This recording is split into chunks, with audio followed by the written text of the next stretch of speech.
ସରସ ସାହିତ୍ୟ ସେବକ ଧଇଁ ପେଲା ସାହିତ୍ୟିକ ଚୌକିରେ ବିରାଜି ଲେଖେ ବିନୟ ପତର ଆଜ୍ଞାଧୀନ ସାଜି आहे संपादक देव पठाउछि मोर लेखा मान्यरे घेनिब छोट मुसा बोली मते मणिवनी जमा खोलिले मगज मुणी चरिजीव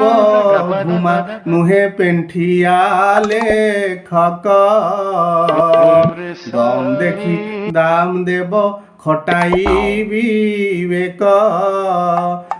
मते डाकी शश माने पकागा मुछा तापरे खोलिबी नली साहित्यिक कछा से स्पार्क अछि मोर आवेदन पत्र मोर करिब विचार संपादक थिली सरकारी पत्रिकारे मारी छाटी किछि जमा करिछि पाखरे 40टा जागा बाड़ी 7 लाख बालांस 27 गाड़ी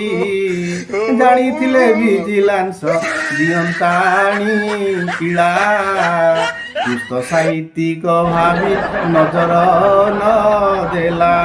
से पत्रिका खाइछि एबे टिके शंका से जानी पारिछि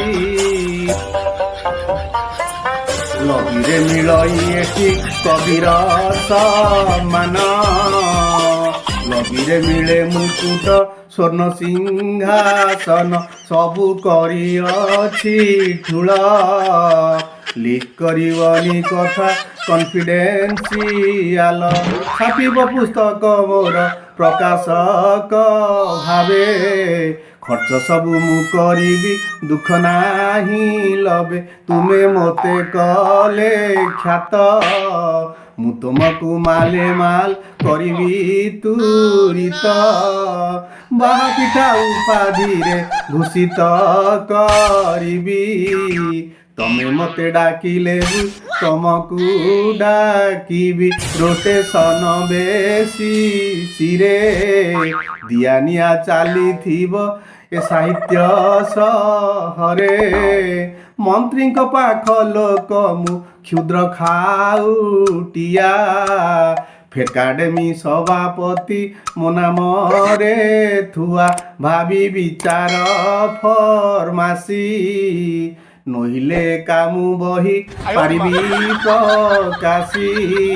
पुरस्कार मान पत्र न मिलिले मोते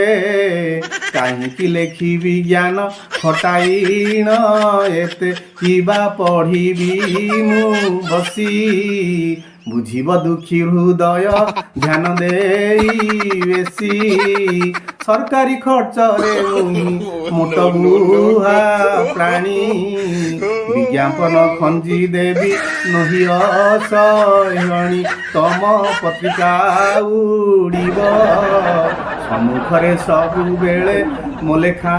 रहिब चरण धरिली बोली न मणिब हेय चुटी धरी पारे देबे पड़िब समय आग पछ भावी देख